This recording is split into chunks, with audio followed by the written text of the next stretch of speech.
Olá pessoal, tudo bem? Sejam bem-vindos aos nossos comentários, vamos dizer assim, né? Do padrão de respostas, padrão esse preliminar, é o primeiro da segunda fase, OAB Trabalho, do 30º Exame de Ordem Unificado. Esperar o pessoal entrar, aquela correria de sempre. Espero que esteja tudo bem aí. Toda a parte de som, imagem, como é que tá legal? Tá tudo bacana? Tudo bem? Arrumei aqui direitinho. Muito bem. Comprei até um tripé novo para fazer, mas não deu certo esse tripé. Bom, depois eu compro outro. O importante é a gente comentar. Deixa eu ver, tô esperando todo mundo chegar, arrumar minha gravatinha e tal. Tá longe, né? Mas o importante é que a gente consegue. Maravilha, acho que agora melhorou um pouco mais. Muito bem, pessoal, esperar todo mundo entrar. Beleza. Tá tudo certinho? Pessoal, legal, não ficou muito do jeito que eu gosto, porque eu tenho tripé e beleza. O importante é que foi e a gente vai analisar, tá bem? Vamos analisar aqui. Já vamos chegar na questão 4, calma. Eu vou depois desativar os comentários, né? A gente vai, para ter até concentração.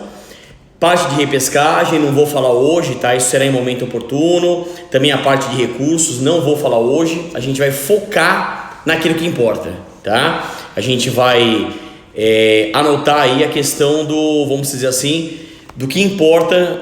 Deus do céu, tá torto. Maravilha, agora sim. Pessoal, é isso. Então vamos tentar falar sobre o que importa, que é a peça, o padrão de resposta, como é que funciona e assim que a gente vai analisar, tá bem? Pessoal, tamo junto, torcendo pela aprovação de todo mundo, espero que isso aconteça, espero de coração mesmo que isso aconteça. Maravilha? Vamos lá então, vamos começar pela peça e depois a gente analisa aí as questões, tá bem? Bom, como eu disse, pessoal, comentários mais pontuais, né? E outra coisa, não tem o que fazer, tá? Só um parênteses, a gente vai ajustar que tá bem ruim, mas vai dar certo. Se Deus quiser, eu vou conseguir fazer isso aqui hoje. Isso, vem aqui, ó. Acho que agora melhorou. Beleza, acho que agora sim, certo? Ficou melhor. Então, ó, agora ficou bacana, ficou melhor. Então vamos fazer o seguinte, pessoal. Vamos começar então pela peça e depois pelas questões, tá? E a gente vai analisar com bastante atenção. Deixa eu desativar aqui os comentários. Então, vou desativar porque senão realmente atrapalha bastante. Acho que agora sim, agora ficou legal. Show, né? Vamos para cima. Então, vamos ler o enunciado, né, para a gente ler rapidinho, a gente refletindo, para depois analisarmos as questões. O enunciado falava assim: após juntar durante alguns anos suas economias e auxiliado por seus familiares, Tito comprou uma motocicleta e começou a trabalhar em 15 de 12 de 2018 como motoboy na pizzaria Gourmet Limitada, localizada no município de Parauapebas, estado do Pará, realizando a entrega em domicílio de pizzas e outros tipos de massas aos clientes do empregador. A carteira de trabalho de Tito foi devidamente assinada com o valor de um salário mínimo mensal. Em razão da atividade desempenhada, Tito poderia escolher diariamente um tipo do cardápio, um item do cardápio para se alimentar no próprio estabelecimento sem precisar pagar pelo produto. Tito fazia em média 10 entregas em seu turno de trabalho e normalmente recebia R$1 de bonificação espontânea de cada cliente, gerando uma média de R$260 mensais. Deus do céu, força. Aqui, o negócio está se locomovendo aqui. Fica aqui, fica parado. Isso. Tito exercia suas funções durante 6 dias da semana, com folga na segunda-feira, sendo que, uma vez por mês, a folga era em um domingo. A jornada cumprida ia das 18 às 3h30, com intervalo de 40 minutos para a refeição. No mês de agosto de 2019, Tito fez a entrega de uma pizza na casa de um cliente. Ocorre que o cozinheiro da pizzaria se confundiu no preparo. Tá mexendo, né? Tá impressionante. Vamos lá. Pensamento positivo e ânimo firme. Vai dar certo. Deixa eu focar aqui. Fica aqui. Isso, bonitinho. Não é para você se mexer. Isso. Deixa eu colocar um outro aqui, ó. Vou colocar aqui assim, isso. Fica bonitinho, que os alunos precisam saber aqui como é que funciona. Legal. Então, no mês de agosto de 2019, Tito fez a entrega de uma pizza na casa de um cliente. Ocorre que o cozinheiro da pizzaria se confundiu no preparo e assou uma pizza de calabresa, sendo que o cliente era alérgico a esse produto, linguiça. Ao ver a pizza errada, o cliente foi tomado de fúria incontrolável, começou a xingar e ameaçar Tito e terminou por soltar seus cães de guarda, dando ordem para atacar o entregador. Tito correu desesperadamente, mas foi mordido e arranhado pelos animais, sendo lesionado gravemente. Em razão disso, ele precisou se afastar por 30 dias para a recuperação, recebendo o benefício previdenciário pertinente do INSS. Tito gastou R$30. Opa, Deus do céu, pelo amor dos meus filhinhos. Isso. Fica quietinho, maravilha. Por não saber que seus cachorros eram vacinados. Em 20 de setembro de 2019, após obter alta do INSS, Tito retornou à empresa e foi dispensado, recebendo as verbas rescisórias. Nos contra-cheques de Tito constam mensalmente o pagamento do salário mínimo nacional na coluna de créditos e o desconto do INSS na coluna de descontos, sendo que no mês de março de 2019 houve ainda dedução de R$ 31,80 a título de contribuição sindical, sem que tivesse autorizado o desconto. Tito foi à Caixa Econômica Federal e solicitou seu extrato analítico, onde consta depósito de fundo de garantia durante todo o contrato de trabalho. Considerando que em outubro de 2019 Tito procurou você como advogado para pleitear os direitos lesados, informando que continua desempregado, elabore a peça processual pertinente. Falei, 5 pontos. A peça deve abranger todos os fundamentos de direito que possam ser utilizados para dar respaldo à pretensão. A simples menção ou transferência do motivo legal não confere a pontuação. E aí, nos casos em que a lei exige liquidação de valores, não será necessário que o examinando apresente, admitindo-se que o escritório possui sucessor próprio ou contratado especificamente para tal fim. Beleza, esse era o enunciado, vamos ajustar mais uma vez. Pessoal, peço desculpas, tá? Estou ajustando. Eu comprei um tripé só para fazer isso e meu tripé não deu certo. Olha que beleza, né? Também compra Xing Ling, né? Não adianta, do lado do escritório tem o Xing Ling lá que a gente compra, acabou não dando certo. Tá, mas tinha lá o tripé bonitinho, era um tripé novo, como ele disse lá, revolucionário, e o tripé não deu certo, mas vai dar certo. Ó, pessoal, olha a peça, tá? O examinando deve formular uma petição inicial. Lembra que eu expliquei? Quem foi nosso aluno, eu expliquei.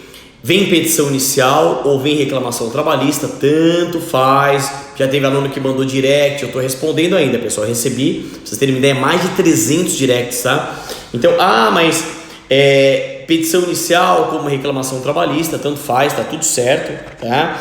Dirigida ao juízo da vara do trabalho de Parauapebas, Pará, qualificando as partes envolvidas. A gente não sabe ainda a pontuação, tá? A gente não sabe a pontuação. Qualquer atribuição de notas que qualquer cursinho fizer é mera especulação. O Damaso não vai fazer isso, o Damaso não brinca com você. Então a gente não vai atribuir notas, a gente vai aguardar efetivamente aí a publicação oficial para não ter problema, tá?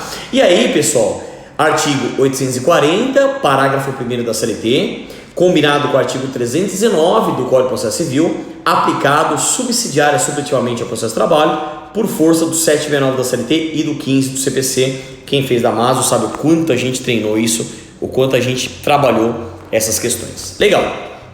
Bom, deve requerer, esse pode ter requerido no final, ou como tese, quem for no Damaso, a gente fala, olha, pode colocar nos requerimentos finais, deve requerer a gratuidade de justiça, pois está desempregado atualmente na forma do artigo 790, parágrafo 3º da CLT. Quer dizer, na verdade, ao 790, parágrafo 3º, a gente também colocou o parágrafo 4º, mas efetivamente o parágrafo 3º, porque ganhava até 40% do teto previdenciário, que é o teto do regime geral de previdência social. Muito bem, vamos colocar lá. Deve postular a integração das gorjetas espontaneamente concedidas pelos clientes à remuneração na forma do artigo 457 da CLT. A gente foi ainda mais específico, é o 457 caput e parágrafo 3º, combinado com a súmula 354 do TST. Então, efetivamente, a gente foi até mais completo do que a própria banca nesse ponto, tá bem? Então, temos aí essa situação. Ó, vamos colocar aqui para dar certinho. Legal.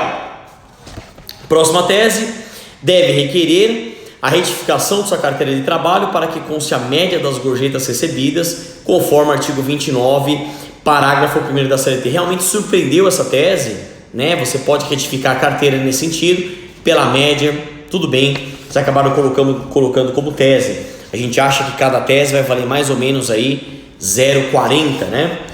Vamos lá. Deverá requerer a devolução do desconto da contribuição sindical efetuado no mês de março, porque não autorizado pelo trabalhador, em violação dos artigos 578, 579 e 582, todos da CLT.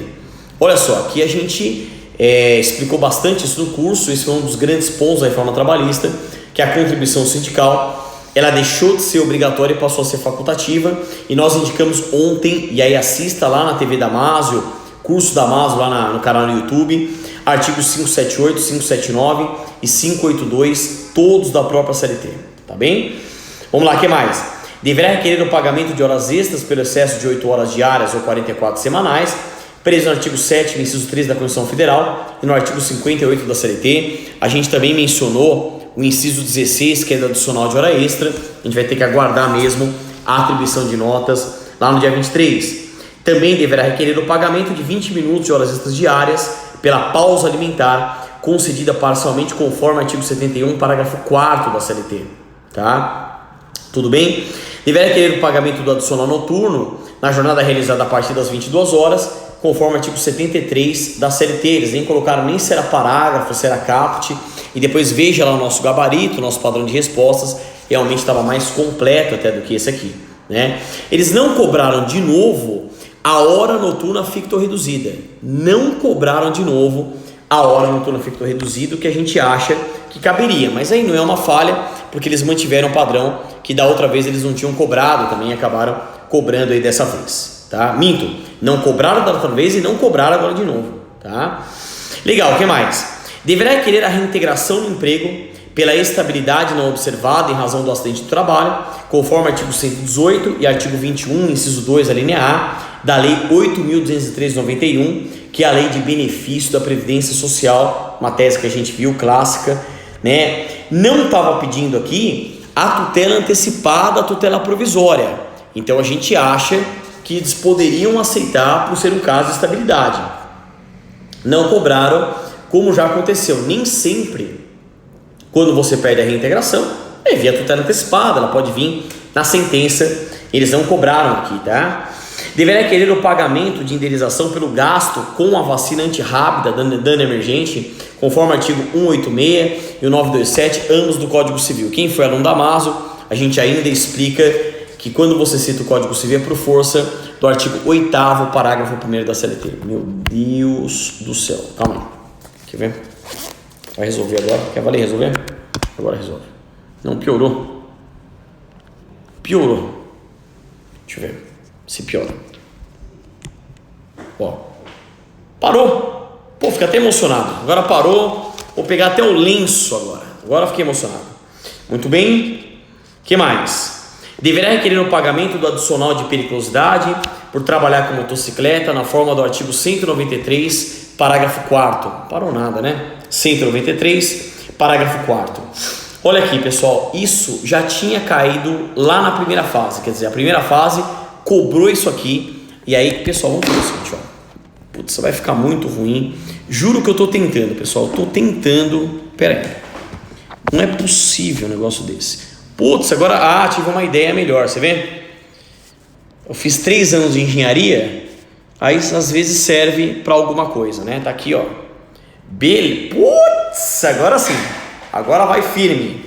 Agora tá bom, maravilha. Então veja, quem foi aluno da Maso sabe, a gente sempre fala isso para vocês, né? Sempre fala isso para vocês. Olha só, estude a primeira fase. Eles acabam repetindo muitas teses e acabou acontecendo, né? Eles repetiram de novo o adicional de periculosidade para o motoboy. Era uma tese. Aí vem, deverá requerer o pagamento de honorários advocatícios na forma do artigo 791, letra A da CLT. Então, tese clássica. Formulário de encerramento da peça, requerendo a procedência dos pedidos, com indicação de data, local, advogado e OAB.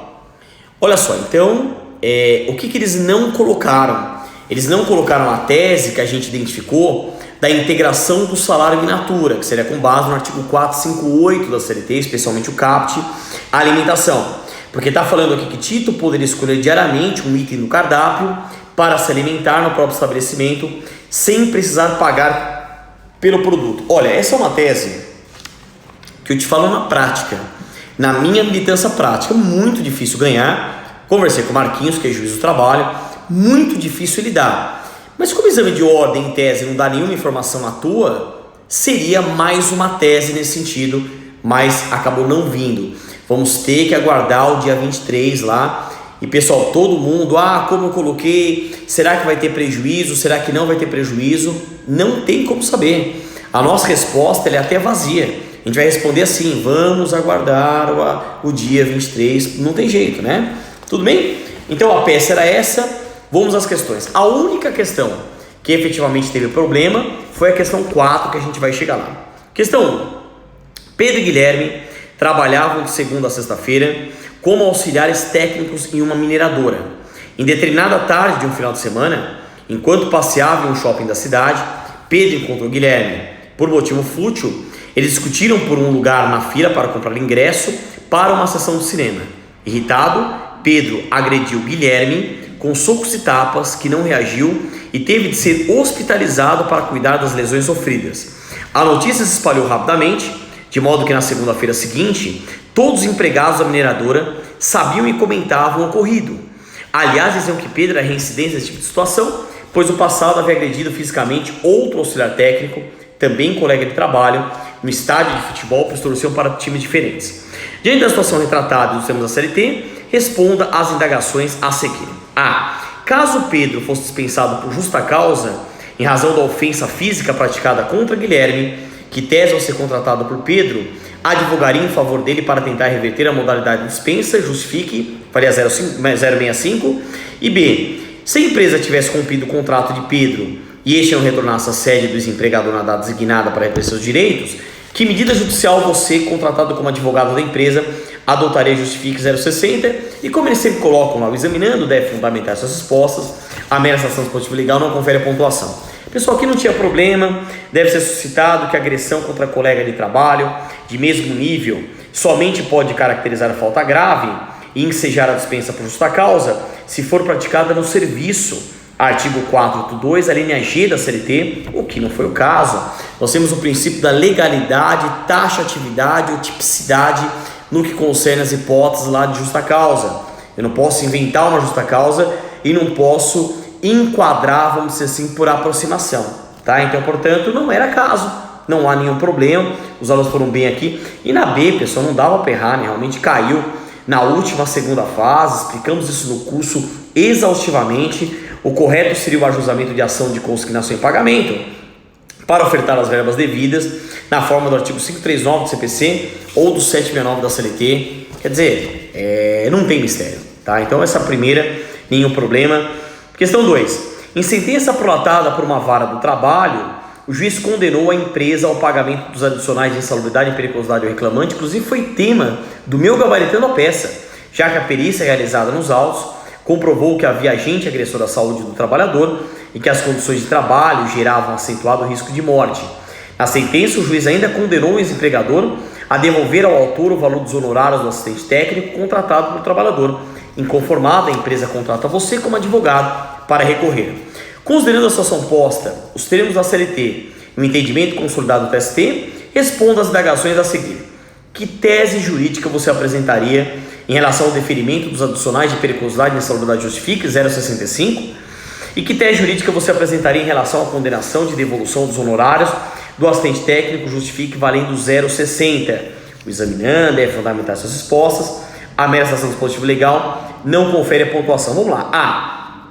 Deve ser apresentada a tese de que não cabe o pagamento simultâneo de ambos adicionais. A própria CLT fala isso, conforme o artigo 193, parágrafo 2º da CLT. Tranquilo, não há problema. B. Deve ser apresentada a tese de que a indicação de assistente técnico é facultativa e por isso a parte arcará com os honorários desse profissional, não cabendo, portanto, esse ressarcimento na forma dos 226 da CLT ou do artigo 3º, parágrafo único da Lei 558470 ou da súmula 341 do TST. Também não havia problema. Show! A gente trabalhou bastante isso no curso, só alegria. Questão 3. Letícia trabalhava como operadora de empilhadeira e ganhava R$ 1.500 mensais, valor previsto na convenção coletiva de sua categoria. Ocorre que na unidade da federação na qual Letícia trabalhava, foi fixado o piso regional estadual de R$ 1.700 para a função de operador de empilhadeira. Em razão disso, após ter trabalhado no ano de 2018 e ser dispensada sem justa causa, Letícia ajuizou reclamação trabalhista, postulando a diferença salarial entre aquilo que ela recebia mensalmente e o piso regional e estadual. Considerando a situação posta, os termos da CLT e o entendimento consolidado do TST, respondo às indagações a seguir. Em relação ao pedido de diferença salarial, como advogado do ex-empregador, que tese jurídica você apresentaria justifique, valia 0,65, e B, caso o pedido de diferença salarial fosse julgado procedente e o juiz tivesse concedido na sentença a requerimento da autora tutela de evidência para pagamento imediato do direito, que medida jurídica você adotaria para tentar neutralizar essa tutela provisória, justifique, valia 0,60. A tese a ser apresentada é a de que o negociado prevalece sobre o legislado, conforme o artigo 611-A, inciso 9 da CLT. Tivemos inclusive uma aula específica só sobre direito coletivo, ou que o piso fixado na norma coletiva prevalece sobre a lei estadual, que porventura fixe piso salarial regional, conforme o artigo 1º da Lei Complementar 103 de 2000, e a nossa CLT tinha, você sabe disso, a Lei Complementar 103 de 2000. Muito bem. B, a medida adequada, que sempre cai essa súmula, é a interposição de recurso ordinário e, paralelamente, a obtenção de efeito suspensivo a ele, mediante requerimento dirigido ao tribunal, ao relator, ao presidente ou ao vice-presidente do tribunal recorrido, na forma da súmula 414, inciso 1 do TST, ou do artigo 1029, parágrafo 5º do CPC. Então, pessoal, até aqui, perceba que é uma coisinha ou outra, aquilo que eu falei da peça, a questão do salário natura, essa questão da retificação da carteira. Agora, a questão problemática, e aqui eu quero trazer para vocês com todo o cuidado, é a questão 4. Pessoal, essa questão 4, assim, quem teve foi aluno da Maus, eu que dei essa aula, uma manhã inteira sobre inquérito judicial para apuração de falta grave. Eu aprofundo esse tema, bacana, eu explico tudo isso, mas vamos lá. Percival é dirigente sindical e durante o seu mandato, a zona empresária alegou que ele praticou falta grave e em razão disso suspendeu e em 60 dias após instaurou inquérito judicial contra ele. Na petição inicial, a zona empresária alegou que Percival participou de uma greve nas instalações da empresa em que, pese não ter havido qualquer excesso ou anormalidade, a paralisação em si trouxe prejuízos financeiros para o empregador. Considerando a situação apresentada, os ditames da CLT e o entendimento consolidado dos tribunais, responda aos itens a seguir. Caso você fosse contratado por Percival para defendê-lo, que instituto jurídico preliminar você apresentaria? Eu vou ler tudo e depois eu vou comentar, tá? Vale a 0,65. B, que tese de mérito você apresentaria em favor de Percival na defesa do inquérito? Vale a 0,60. Gabarito comentado. A tese a ser apresentada é a de que ocorreu decadência, porque entre a suspensão e instauração do inquérito, o prazo máximo é de 30 dias, conforme prevê o artigo 853 da CLT ou a súmula 403 do STF, que não foi respeitado.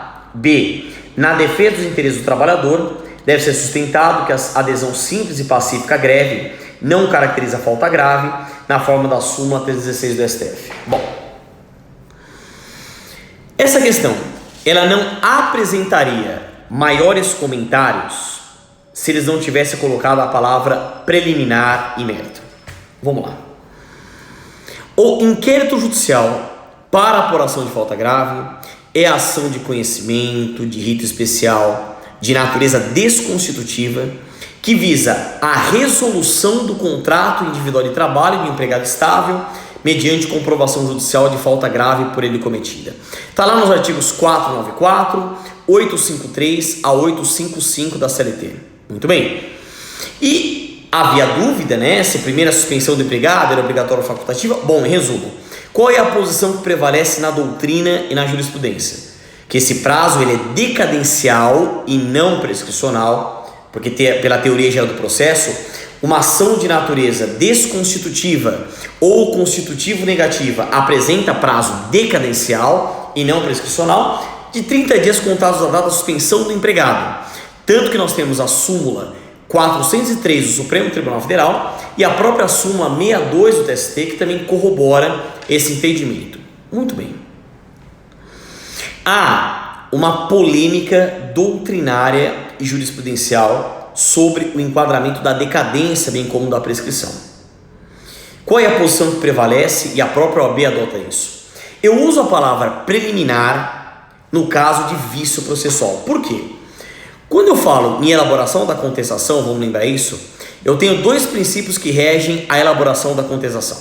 O princípio da impugnação específica ou do ônus da impugnação especificado, previsto no artigo 341 do CPC, e o princípio da eventualidade ou da concentração de defesas, previsto no 336 do CPC. E quando a gente elabora a Constituição, existe uma ordem, né? Além de eu impugnar tudo, eu tenho que primeiro buscar a defesa processual, que são as preliminares de contestação, que são vícios processuais, e em tese são plasmados no artigo 337 do CPC. E a gente sempre cita inépcia da petição inicial, incompetência absoluta, carência de ação, inexistência ou nulidade de citação. Preliminar é um vício processual. Já a prescrição como a decadência é uma defesa indireta de mérito. É uma prejudicial de mérito, a gente já entra no mérito. Muito bem. Então seria a prescrição decadência, na qual até a luz do ônus da prova, 818 da CLT e 373 do CPC, é aquela que a reclamada reconhece o fato constitutivo do reclamante, mas alega a existência de fato impeditivo, modificativo ou extintivo. Muito bem. Seria uma prejudicial de mérito e não uma preliminar. E aí vem a defesa direta de mérito, em que a gente ataca diretamente o mérito ventilado pelo reclamante na prefacial, na exordial. Se a gente analisar a questão topologicamente, globalmente, na sua inteireza, até por hermenêutica, por exegese, por interpretação sistemática e teleológica, eles colocaram aqui instituto jurídico preliminar antes do mérito. E a prejudicial de mérito não deixa de ser algo que eu alego antes do mérito. Então aqui eu analiso a questão exatamente nesse sentido, quer dizer, o que você alega em primeiro lugar e o que você alega no mérito. Então seria, no caso aqui, um prazo decadencial. Agora, muito aluno se confundiu, e com razão, porque foi lá em preliminar e falou, nossa, preliminar, eu aprendi que é um vício processual. Mas em nenhum momento, olha o que eles estão falando aqui, ó. Caso você fosse contratado por Percival para defendê-lo, que instituto jurídico preliminar. E aí quando eu leio AB, eu estou falando do mérito. Então, que instituto jurídico preliminar. O que eu discuto antes do mérito? E aí você tem a prejudicial de mérito, né? Então, que é algo antes do mérito, propriamente dito. Então, assim, a questão, ela não, eu estou falando com o maior respeito do mundo, ela não estaria problemática nesse sentido, mas também eu concordo com vocês, tá? Estamos junto aí com vocês, de eles terem colocado preliminar, confundindo o aluno, trazendo a questão aí do vício processual. Mas a partir do momento que preliminar seria vício processual, a questão inteira está prejudicada, então ela seria anulada nesse caso. Não sei, pessoal, a OAB, ela não tem histórico de anular a questão na área trabalhista, tá? Inclusive eu também estou conversando com professores de outros cursinhos, entrarem em contato comigo, até pelo tamanho que é o Damaso, a expressão que tem o Damaso e tudo mais, para a gente brigar juntos, né? Então veja, eu estou analisando com carinho, mas procurar entender a minha explicação, o que eu falei?